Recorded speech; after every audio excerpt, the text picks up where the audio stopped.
ہم نے سوچا ان کا بائیکاٹ کرو ان کے کھانے کا، باہر سے تو کھانا آ ہی جاتا ہے۔ جیل والوں نے دوسرے دن ہماری ملاقاتوں میں چھوڑ دیا۔ میں نے خدا کی قسم میں نے خود کئی دن نمک کی ایک ڈلی کو چوس کر زندگی گزاری۔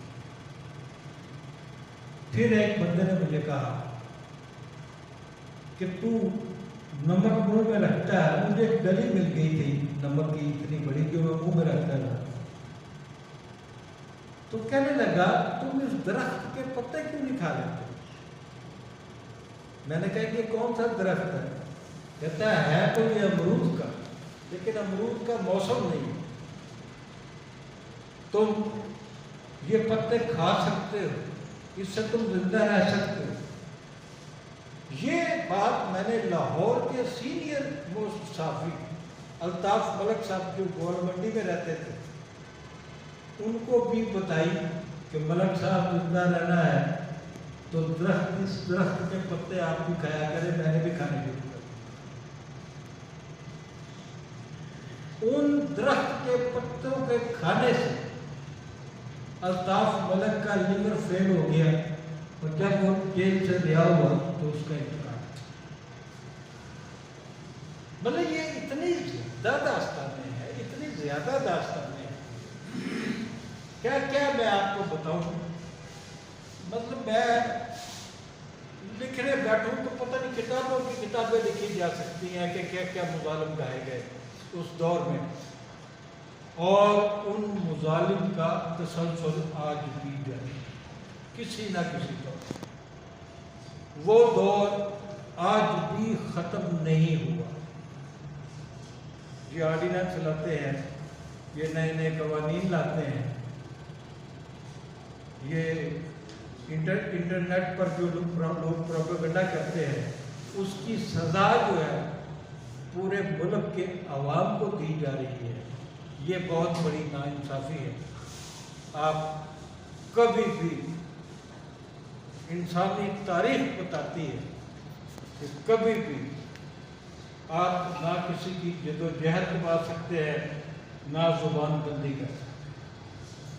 جس نے بولنا ہوتا ہے، جس نے لکھنا ہوتا ہے، آج بھی بہت سارے صحافی وہ ایسے تشدد کا نشانہ بنتے ہیں، لاپتہ ہو جاتے ہیں، غائب ہو جاتے ہیں، کئی دنوں کے بعد گھر پہنچتے ہیں، پتہ نہیں کیسے دوسرے ملکوں میں چلے جاتے ہیں، پتہ نہیں کیسے دوسرے ملکوں میں جا کے قتل بھی ہو جاتے ہیں۔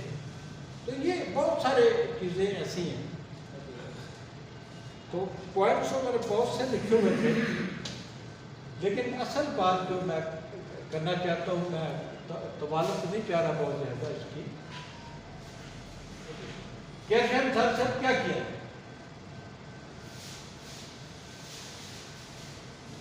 ایک ہی راستہ ہے اور وہ ہے جدوجہد کا۔ پہلے اپنے آپ کو منظم کریں۔ یہ اللہ تعالیٰ کا شکر ہے کہ اب پی ایف یہ دو نہیں ہے، ایک ہے۔ یہ اللہ کا کرم ہے۔ لیکن پی ایف کے پاس نثار عثمانی، منہاج بننا، حفیظ راکب، اس ٹائپ کے لوگ جو ہیں ان کو بننا پڑے گا۔ ان کو فیصلہ سازی کے لیے ہفتے میں 2-3 میٹنگ بلانی پڑے گی، اور آخری جو حل ہے، آخری حل صرف جدوجہد ہے۔ جب تک ہم متحد ہو کر 1977-1978 والی لڑائی دوبارہ شروع نہیں کرتے، حالات نہیں بدلیں گے۔ خدا حافظ۔